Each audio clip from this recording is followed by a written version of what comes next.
Hello, good morning, and welcome back to Automotive Logistics and Supply Chain Europe Live. Great to have you join us today. We've had some interesting discussions with introduction and a keynote presentation by Matthias Braun from Volkswagen Group, which is very fascinating indeed. Today, I'm joined by Stefan Crets and Lars Bäumann, and we're going to be looking at Europe and the global powerhouse in transition. Europe, as we know, is an automotive powerhouse, transforming at pace into an electric, sustainable, and technology-led region of the industry. In this session, we'll look at how the industry is reimagining itself for a sustainable future. To help us look at this transformation, I'm joined by Lars Bäumann, who's Global Executive Advisor at Volkswagen Group, and Stefan Crets, Executive Director from CSR Europe. Let's start with you, Stefan. You've been working very closely with the automotive industry for many years now on your Drive Sustainability initiative. Let me ask you, what changes have you been seeing in the automotive and other industries? No, thank you very much, and thank you for having me. And indeed, at CSR Europe, which is a cross-sectorial outfit, we work with different sectors, and all are facing now, and also because of COVID, facing drastic changes, and are also confronted with the need to make profound business transformations. And coming myself originally from the automotive sector, we can see that the automotive sector is one of the sectors where indeed these challenges are materializing now, but also they come together, and it's a big challenge. And I will try to show, if my slides won't move now. Let me see. Sorry, they don't move as they did before. Let me see. Sorry, I haven't. Yeah, now they are on. And the landscape, I think, is moving. The first place in a regulatory framework. You know that Europe, you called it a powerhouse, but also is taking a leading step in towards green transformation or sustainability transformation with the EU's, the Commission's Green Deal, which is providing for the moment, and in the pipeline there is a lot of regulation going on, of course, towards emissions, but towards sourcing as well, with the due diligence law coming up, modal shift. So there's a lot of regulatory and setting expectation type of work going on from a regulatory framework, and not the least European Commission, you could call it a regulatory push. More importantly even is the investors, the role of the investors, where we see an appetite for green, a growing appetite for sustainability. I remember when I started working in sustainability like 20 years ago, and you talked about sustainable investment, or it was a niche, and it stayed a niche for a very long time. And it's only maybe the last 3-4 years that you see investors really scaling up and paying attention to it. And so their appetite for green. And yesterday, still in I think it was in Financial Times, and the EU and the combination of investors in the EU, they are making a taxonomy, which is defining what is considered as a green investment and what is not. And what do we see? The article yesterday was about plug-in hybrids are not part of the taxonomy, meaning you cannot label plug-in hybrid green. While we see a lot of automotive companies seeing hybrid and plug-in hybrid as a transition type of technology, or even a technology in its own right. But so if the investor side is going to say, we don't consider that too much as green, that puts a lot of challenge and pressure on the automotive sector. And the last and not least, and I called it a little bit general, other sectors. We see, of course, other players coming up. We see, and the colleague of Volkswagen was this morning talking about it as well, about the sharing economy, new business models coming up. So all these kind of challenges play out in a very strong way. And I think it was fairly recent, this report was published, Changing Gear, which exemplifies, I think, the push on the automotive sector, saying no one has a strategy that deals with the Paris Agreement. No one has a strategy that meets enough the Paris Agreement targets. So and comes in next. So all these elements of electrification, net zero carbon, sustainable mobility, modal shift, digital transformation, all these things we know, amplified further by COVID-19, which brings in not only the green and emission climate element, but also the social element, the inclusion element. We learned, and companies learned, and a lot of other members of CSR Europe are dealing with that. How can we keep on caring for our people? How can we make sure that there is enough inclusion in European society? So that comes on top, all these transformations. So this is something, the title, A Drastically Changing Landscape, puts a lot of pressure on automotive. And I think, and probably in this session we will talk more about that, it's a challenge for each company, for each automotive company in its own right. And each of them is trying to deal with it in the way they can do. And also, how good they are in finding the right response will determine their future success. So it's really a challenging situation. What kind of solutions are you coming up? How are you getting organized? What kind of technologies do you favor? Which one not, etc. So individually, there is a lot of work going on. On the other hand, and I wanted to end on your first question with that, Neemish, we also see more that, and I think also the colleague talked about it in the session earlier, we see more and more companies saying this challenge we should not do alone or should not tackle alone. Of course, it can create a kind of competitive advantage, but at the same time, you cannot tackle it all by yourself. And one of the examples there is that we see is that some of them, like in automotive with drive sustainability, they try to find a collective response to a number of these sustainability challenges. And drive sustainability started as promoting sustainability towards tier 1 and tier and beyond suppliers, promoting a common approach instead of an individual approach by each OEM, which was the case before drive sustainability came. Try to standardize more, try to harmonize more, but and the next bullet point is very important, where can we collaborate with actors in our value chain in dealing with those issues, be it on the issues of, and the next slide shows the strategy, dealing with the issue of sustainable raw materials, cobalt, platinum, lithium, etc. You cannot source alone a sustainable raw material. You will need to work together with your peers and with your suppliers, dealing with workforce well-being, dealing with carbon and emissions, dealing with circular value chains. So a lot of elements of these are pre-competitive. And that's one of the answers to the big transformation that is there. You need to see what can we do together next to what you are doing individually. So we move from this kind of compliance-oriented approach to sustainability to a more innovation and collaboration-oriented type of approach. And I would end it there for the moment, Neemish. Brilliant. Thank you very much, Stefan. That's a really good introduction there. Lars, let's hear from you a bit. Of course, Volkswagen is one of the largest automotive companies and have made some really big steps recently with the introduction of its new EV range. How's this change impacting how the business operates, and of course not just the Volkswagen brand, but the other brands within the group as well? Yeah. So I think we should talk about how did this come from?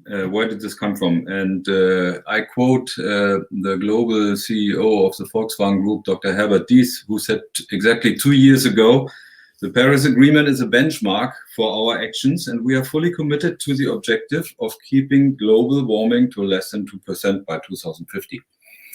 So I think that was very clear, a very clear message to the society and also within our company. And once you set the goal and you set what has to happen, then you come to how should it happen.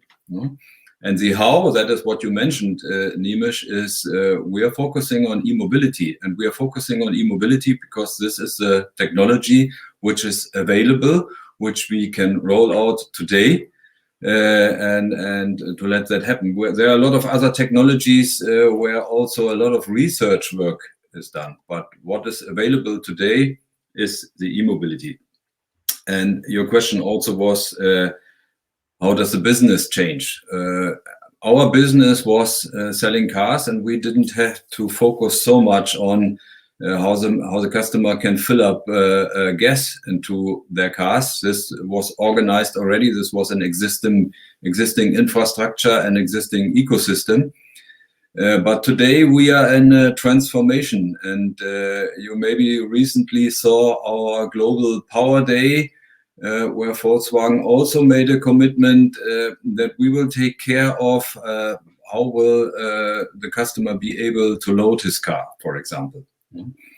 So this is the change we have to face. Besides that, I can maybe later come to examples how also your daily business as a manager will change. But this is clear what has to be done for the next generation, because in the Paris or in this statement we are talking about the year 2050. So that means it's clear what has to be done for the next generation of leadership in the company. Yeah, that's really interesting, Lars. I think of course, and we'll talk more about this shift and the dynamics of how the leadership evolves as well and changes, and the messaging comes down from there. Maybe to also focus here on that collaborative element there, and Stefan, the work that you've been doing with the automotive OEMs is now extended to include the tier suppliers, and that's of course forming this collaborative model that we're talking about here, right? How's that progressing, and what are the things that you're focusing on there? Yeah, no, thank you for that. And I think I wanted to come back to something what Lars said. I think the leadership setting the purpose is very important. The setting, we have to deal with it. And making that clear and in a consistent way, I think that's a starting point for all the actions of individual OEMs. And we see that each of the OEMs is working on that in different ways sometimes, but the starting point should be there. If it's not there, the company will not move in that direction.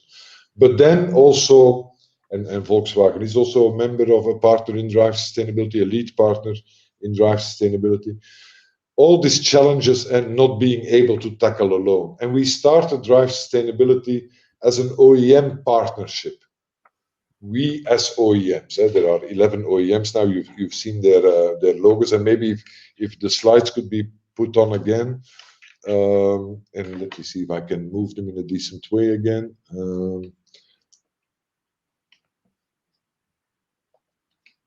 Yeah, you see still on the right hand side those OEM logos.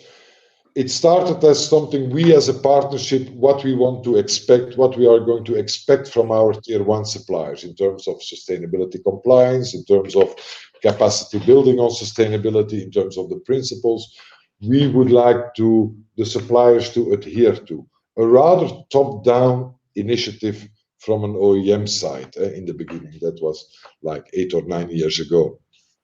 Of course, gradually, and also with the evolving challenges and the understanding that even as OEMs alone, you cannot do alone. You cannot just say it's a requirement type of thing. It's more about how can we enlarge the partnership, and that's why they requested us to create what just at the end of last year, the beginning of this year, Drive, which is called now Drive Plus, is basically saying, yeah, but we need those, and let's start with tier one suppliers. We need them also to work together with us, not only to do what we ask to do, but also to see where are solutions, where are our tier one providers, tier one suppliers, where can they provide solutions, where can we work together, where can we tackle certain issues of, for example, raw material sourcing or scope 3 emissions, etc. How can we tackle that in a similar standardized way together? Which solutions can we leverage better? So that's why we opened fairly recently now, and because it just started basically, but you see a number of supplier and supplier associations that are already a member of this Drive Plus partnership.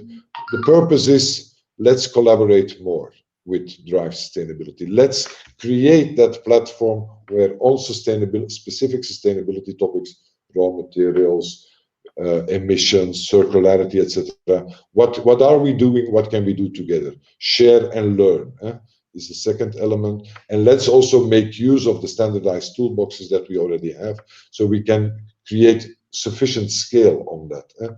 That is one element of enhancing collaboration further. And of course, it's still a competitive space, but you can create it. There, as I said earlier, there's a lot of pre-competition and pre-competitive elements that you can use there.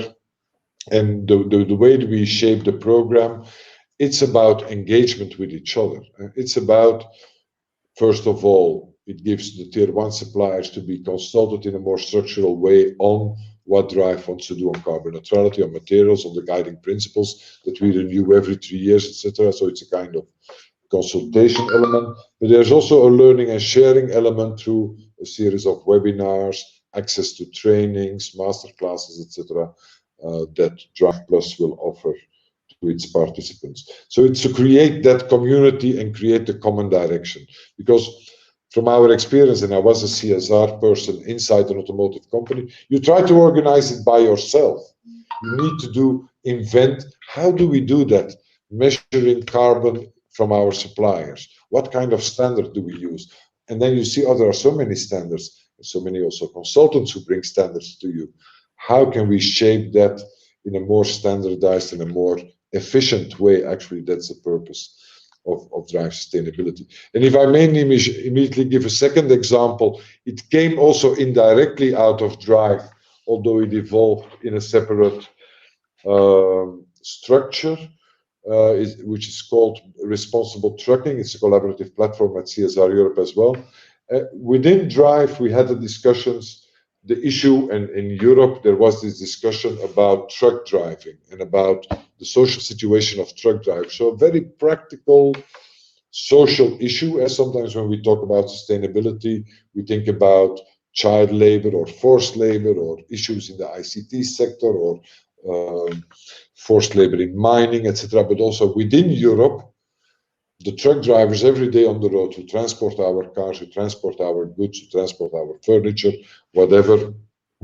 We all know, and also through the press, that there's that social situation and the social standards under which they have to work is sometimes challenging. And the European Commission also is trying to make regulations and try to deal with that in the mobility package, but it's very challenging also for them. So what we initiated now as well is that with a number of shippers, a small lead group of shippers and carriers working together to see how can we do that? How can we tackle that issue from within a company point of view? How can both shippers and carriers make sure that that situation gets better? And so we did a number of work already to see what kind of standards can we put forward? How can we, what kind of measurements can we do on that? How can we work together in order to improve it? Because there are a number of things shippers can do by themselves. There are a number of things carriers can do by themselves. Like, for example, on how do you create the infrastructure, the welcome infrastructure for truck drivers in your plants or in your warehouses, etc. Contracting goes. So all these things we are looking at the moment in responsible trucking, with the aim to achieve a kind of common set of guidelines. They are in their final phases now for all partners and suppliers to make sure how can we measure the compliance on that, but more importantly, how can we build capacity around it? What can we improve together? So this is just another example I wanted to show that from within those sustainability challenges, a lot can be done together. A lot is individual competition, but a lot can be done pre-competitive before. And I stop there because I keep on talking. Neemish. Thank you, Stefan. That's really interesting, and thanks for showing, running through those slides. One on of course the work that you're doing with Drive Sustainability and Drive Plus now, and of course, you know, the work you're doing there on a sustainable, looking after drivers and responsible trucking there. I think you know, let's get your thoughts on this, Lars. Of course, you know, looking at the fundamentals here around, you know, building partnerships and collaboration. Of course, you know, there's a lot of work being done at Volkswagen One in terms of, you know, looking at reducing CO2 in logistics, as we heard recently. And of course, the message there was it's about collaboration and partnerships, right? So that's correct. But first, if you talk about CO2 reduction, you have to see the whole life cycle. And for us as a company, the life cycle is the production, supply chain, and the production itself. It's the use phase of our products, which is the fuel and energy supply, but also the energy consumption of our product. And it's the recycling phase. And if we look to these 5 phases, we found out that 2/3 of the effort, or 66%, is in the energy consumption. So that underlines what I already said, that we don't have to not only to take care on the production and the selling of the cars, but also very much on the use phase, which we maybe didn't do in the past 50 years. But this is something which already started and which we are focusing on now. But the second biggest part is, like you said, Neemish, it's a supply chain. And also there, the CO2 reduction is nothing which is new now, and we are focusing now on it. This is something we did already a long time ago. For example, 10 years ago, I was responsible for the global container management of Volkswagen. And at that point of time, we measured what our container management is bringing in transport cost reduction, because we don't transport the empties on the long range, but only on the short range. But that was not all. We didn't show only the KPIs for the cost reduction. We also showed the KPIs, and we had these KPIs already defined on the CO2 reduction, which this brings. And we were also working at that time on ecological materials for the containers. So if you dispose later the containers, that they can bring it back to the ecological life cycle. So this is something which is ongoing and which we are still doing, which we are focusing a lot. And I think we heard a lot of examples today in the presentation of Matthias Braun. And there's a big focus is there on automation and on digitalization, because I think there we can make the biggest leap.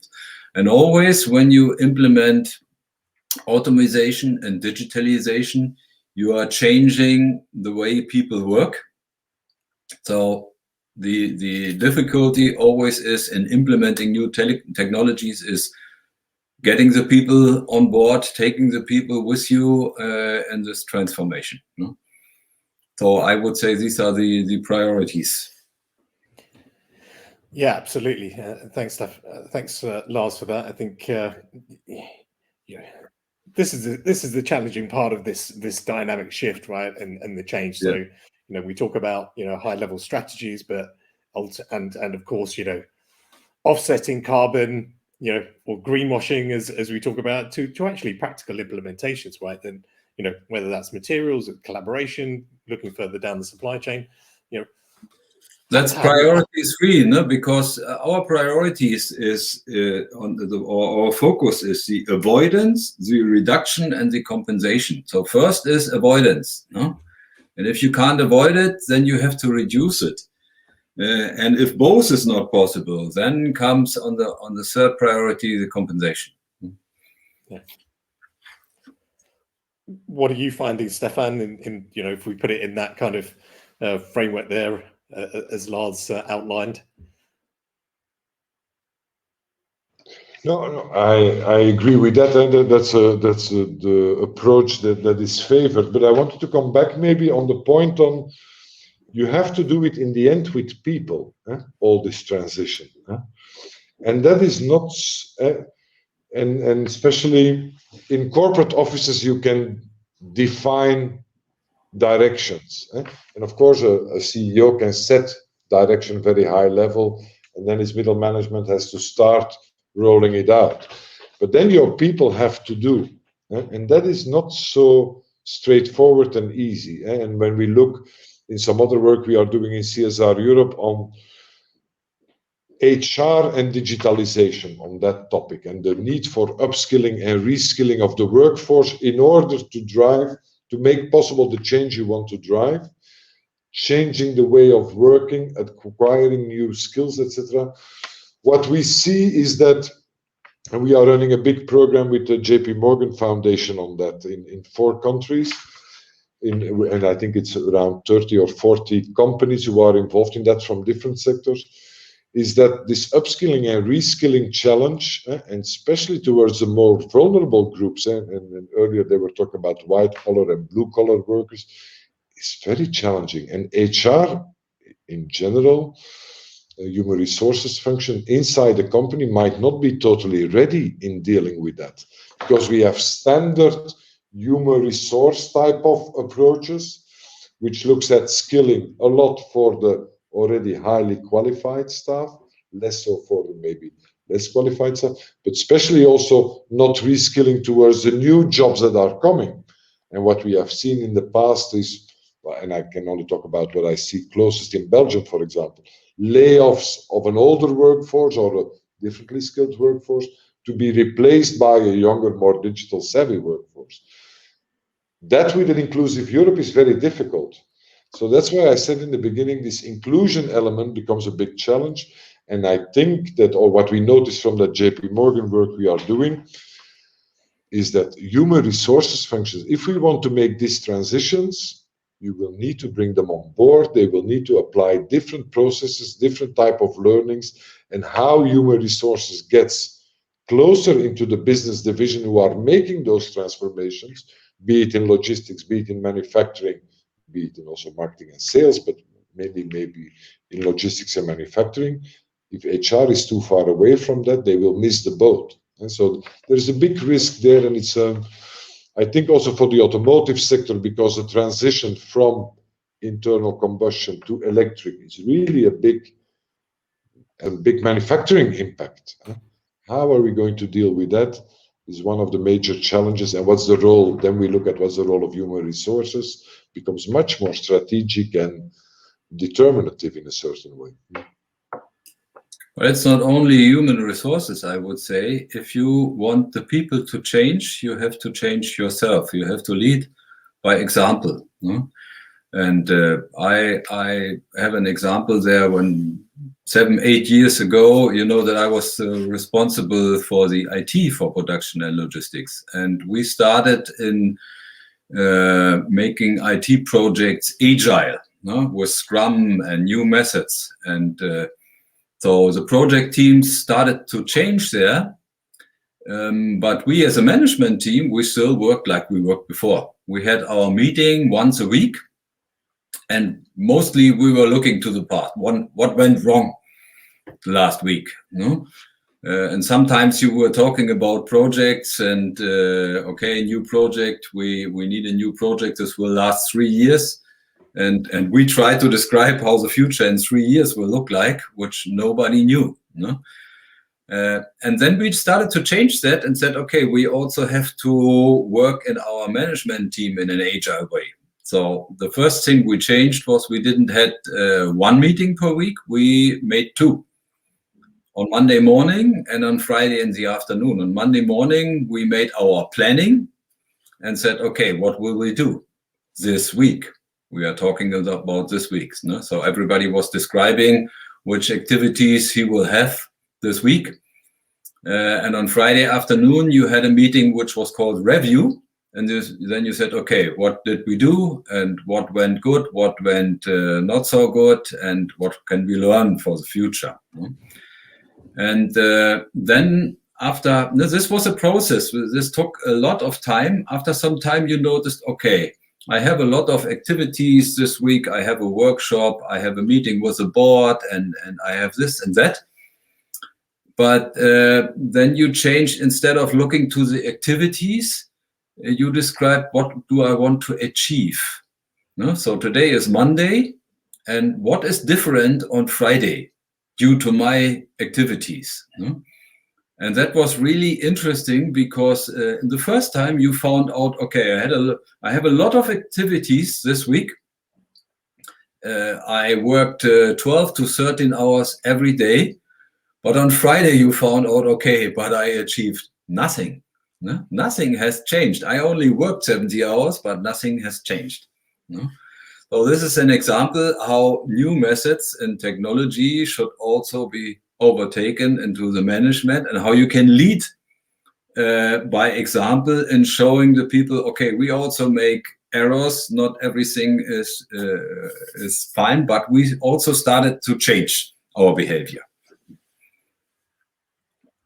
Yeah, that's really interesting, Lars. I think, yeah. I mean, it's fascinating, right? We started off talking about the message from senior leadership, and that needs to be in place. But ultimately, it's with the people, right? At the ground level, doing the actual tasks. They need to get behind that as well. One, in terms of the tools, but the overall objective as well, right? How do you see this kind of evolving as we move forward as well? I think putting new methods into place. It's not always easy, right? Plus, you've got different generations, as you were talking about, Stefan, as well. Working with different technologies, some get it quicker than others.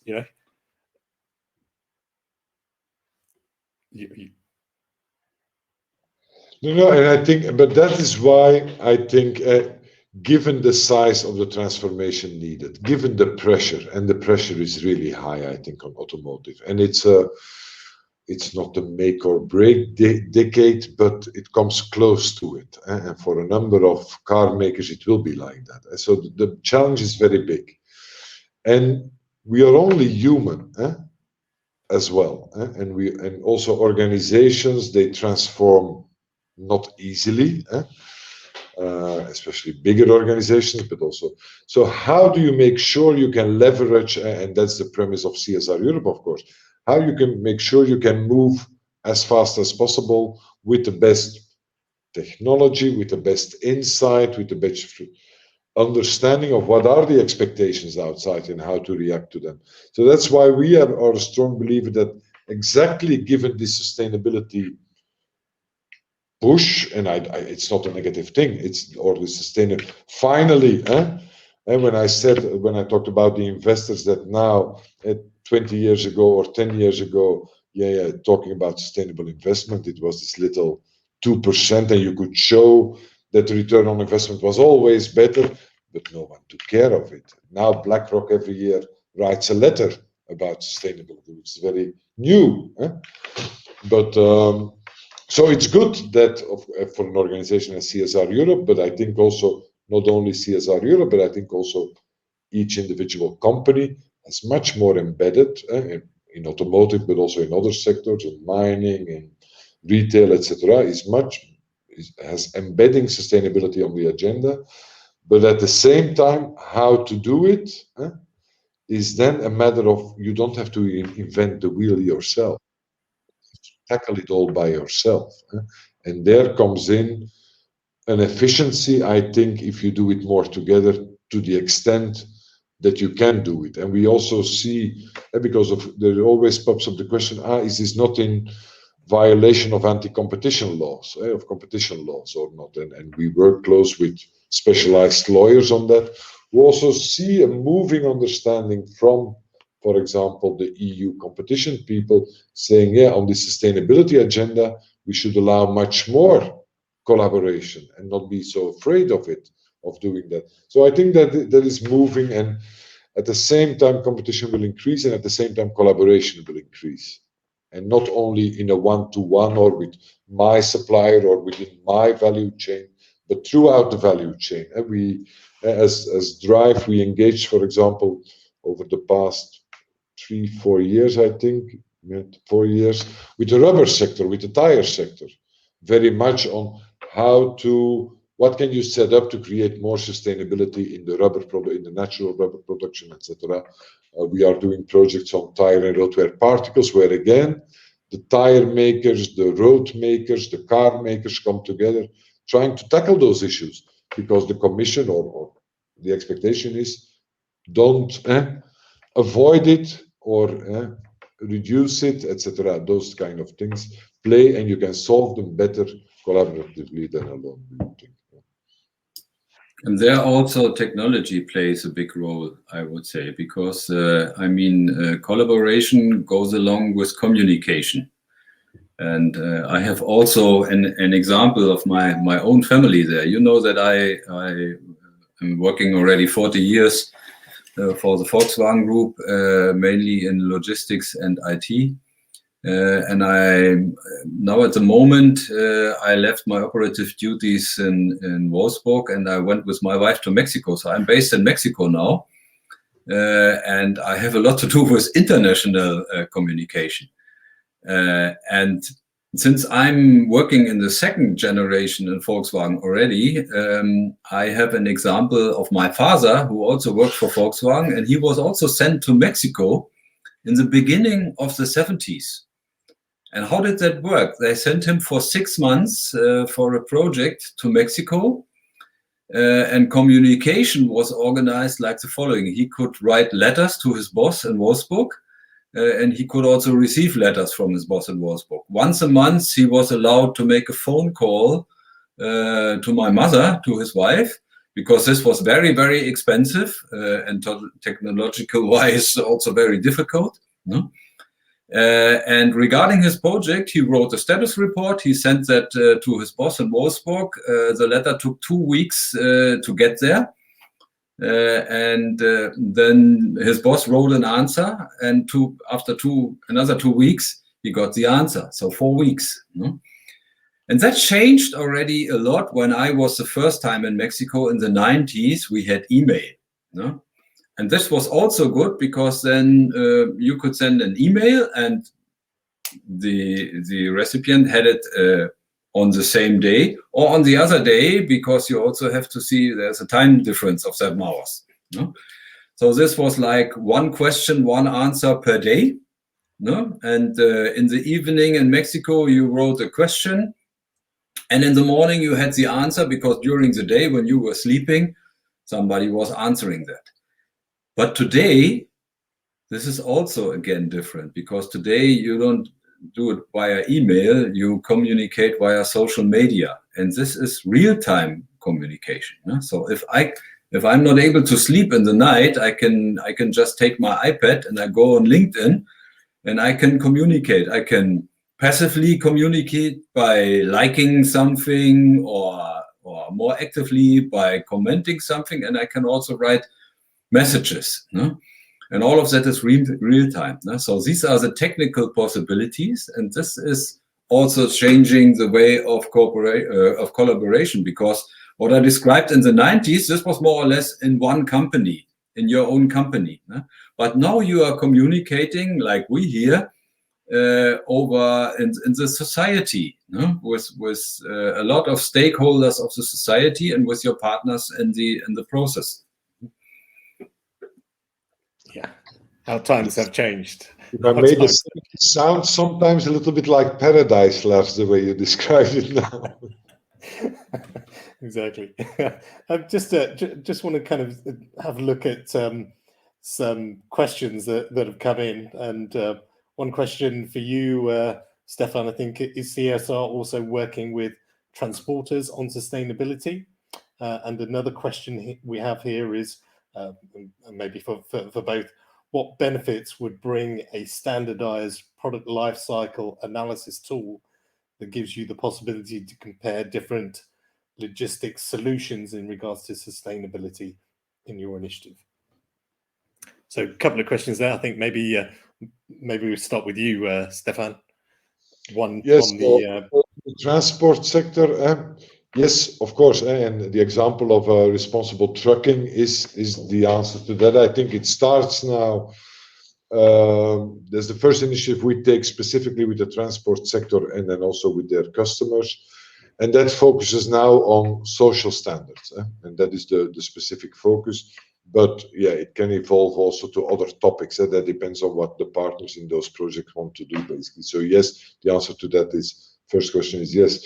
And it's the same to the second question. Of course, there could be a benefit of any tool. The question is, of course, first of all, what is the quality of the tool, and how can you apply it at a large enough scale, that you don't have the choice between 10 or 15 different. What is the good focus on it, and how can it shared with enough partners in it? That would be my answer to that. Thank you.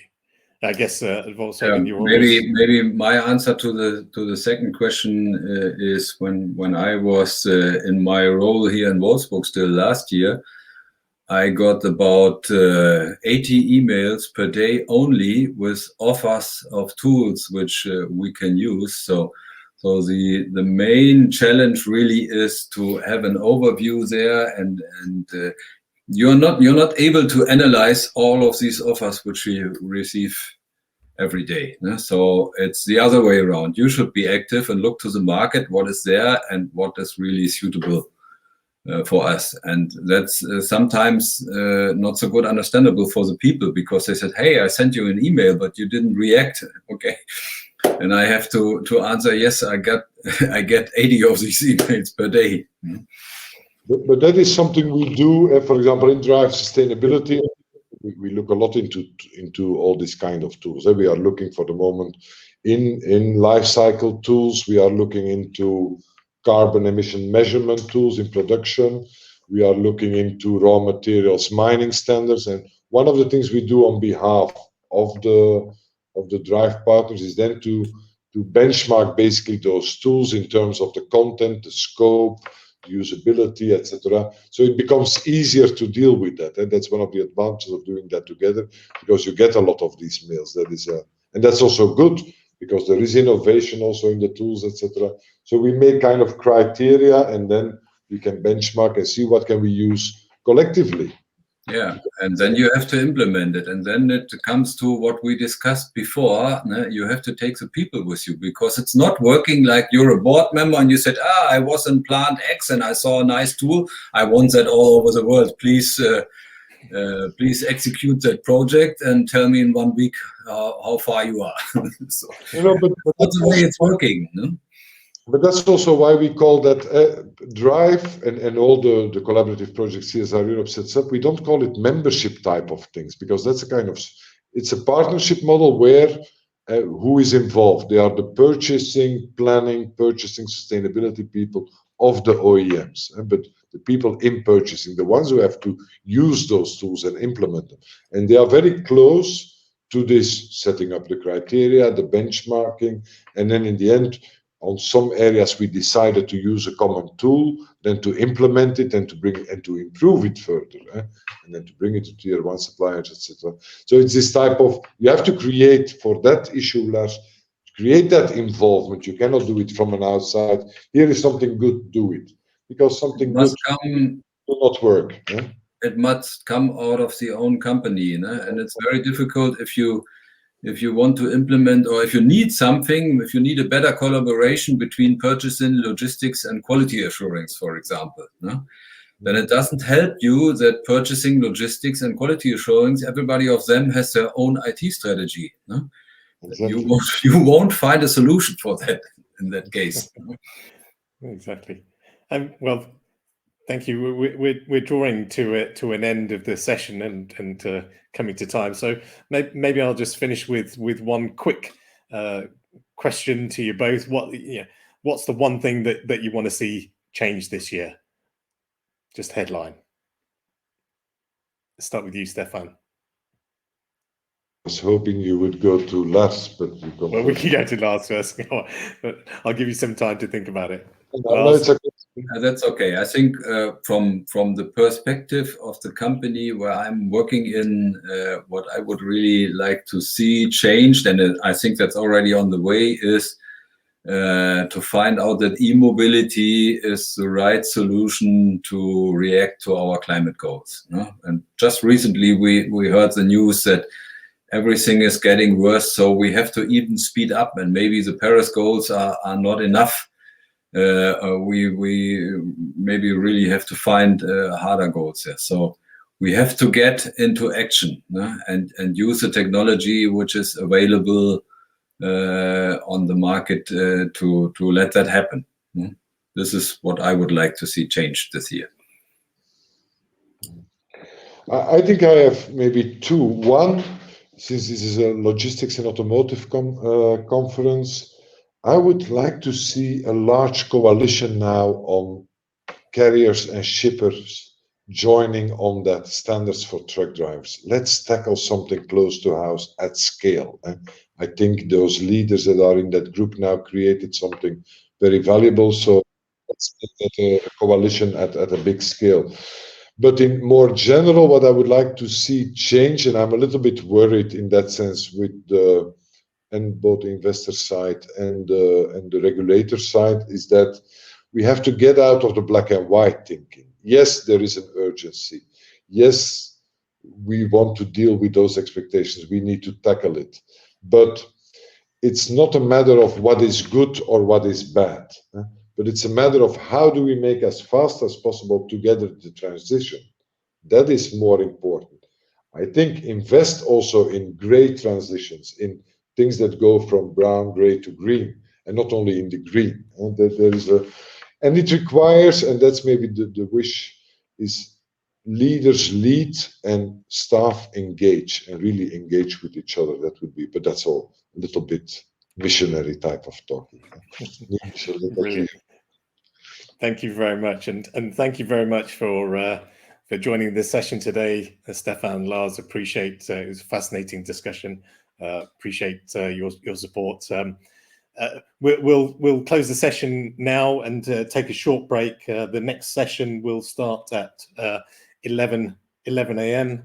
UK time and 12 o'clock Central European time. So look forward to that conversation. Another deep dive into decarbonisation of the supply chain with some interesting speakers there from Volvo Trucks, DFDS and CHEP. Thanks very much and look forward to seeing you later.